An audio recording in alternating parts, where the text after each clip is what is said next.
नमस्कार, आप देख रहे हैं द पीएम फैक्टर। मैं हूं आपके साथ प्रीति रघुनंदन। अरब देशों में अपने सबसे करीबी मित्र की मौत के बाद पुतिन कुछ बड़ा करने वाले हैं। रईसी के हेलीकॉप्टर क्रैश के पीछे अमेरिका या इजराइल की साजिश तो नहीं है, इसका पता लगाने के लिए पुतिन ने रूस की खुफिया एजेंसी को काम पर लगा दिया है। पुतिन ने रूस की न्यूक्लियर फोर्स को भी वॉर एक्सरसाइज करने का हुक्म दे दिया है। यूक्रेन की जंग शुरू होने के बाद पुतिन पहली बार मिडिल ईस्ट की यात्रा करेंगे और हजारों लोगों के बीच तेहरान जाकर अपने दोस्त रईसी को अलविदा कहेंगे। लेकिन पुतिन यहां रुकेंगे नहीं। रईसी की मौत के बाद अरब में महायुद्ध की आग भड़कने का पूरा अंदेशा है और इस आग को सिर्फ प्रधानमंत्री नरेंद्र मोदी बुझा सकते हैं। और इसीलिए आज द पीएम फैक्टर में देखिए क्रैश कांड की बारूदी ज्वाला, युद्ध विराम का मोदी फॉर्मूला। बिस्मिल्लाहिर्रहमानिर्रहीम, इन्ना लिल्लाहि व इन्ना इलैहि राजिऊन। मिनल मुमिनीन रिजालुन सदक़ू मा आहदुल्लाह अलैहि फमिनहुम मन क़ज़ा नहबह व मिनहुम मन यंतज़िर व मा बद्दलू तब्दीला।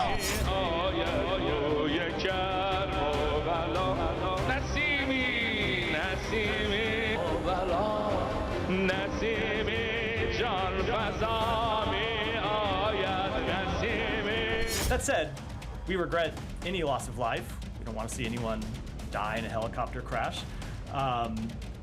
But that doesn't change the reality of his record, both as a judge and as the president of Iran, the fact that he has blood on his hands.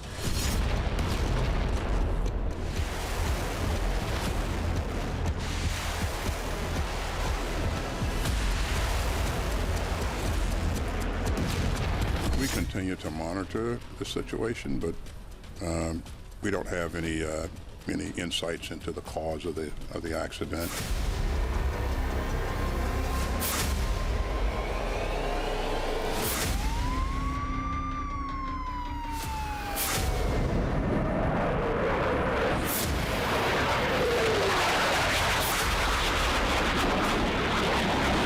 जो पॉलिटिक्स को स्टडी करते हैं, बहुत लोगों का सोचना था कि कहीं पिछले 10 साल में भारत की प्रगति, भारत की शक्ति जो है वो बढ़ रही है।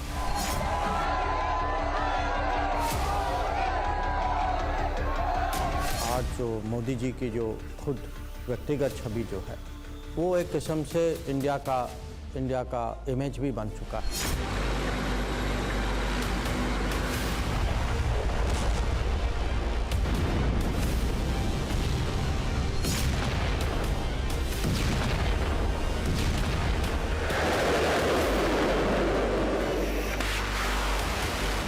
दुनिया ऐसी चीज़ें देखती है, कौन अगर बॉर्डर में कोई चुनौती हो, कौन अड़ता है, कौन झुकता है।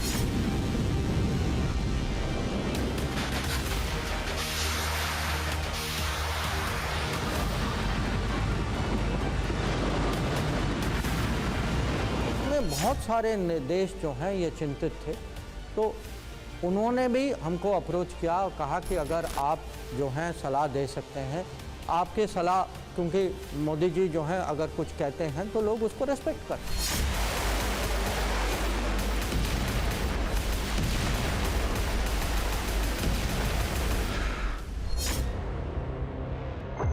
रईसी की मौत के बाद अरब में एक कभी न खत्म होने वाली जंग की शुरुआत होती नजर आ रही है।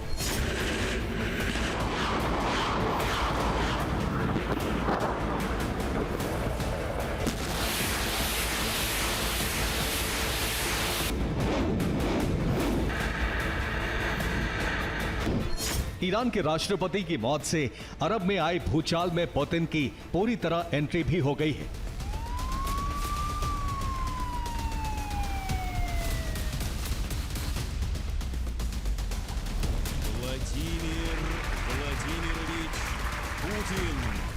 खबर है कि इब्राहिम रईसी के अंतिम संस्कार में शामिल होने के लिए पुतिन खुद तेहरान पहुंचेंगे। अरब देशों में अपने सबसे करीबी दोस्त को श्रद्धांजलि देने के लिए पुतिन हजारों की भीड़ के बीच आ रहे हैं।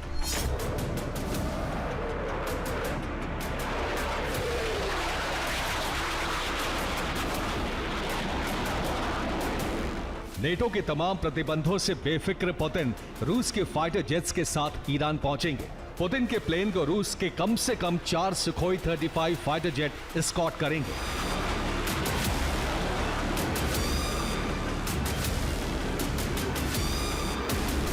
लेकिन सवाल यह है कि यूक्रेन युद्ध के बाद पहली बार पुतिन विदेश में हजारों लोगों की भीड़ के सामने आएंगे, तो इसका नतीजा क्या होगा? जब पुतिन अपने करीबी दोस्त को आखिरी विदा देंगे, तब उनके दिमाग में क्या चल रहा होगा?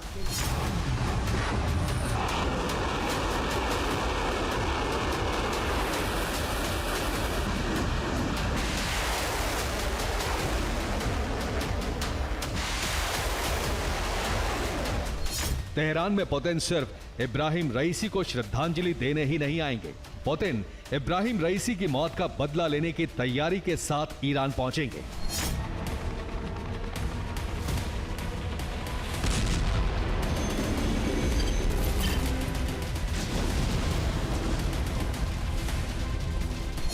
ईरान के राष्ट्रपति इब्राहिम रईसी की मौत के बाद दुनिया तेजी से 2 हिस्सों में बंट रही है।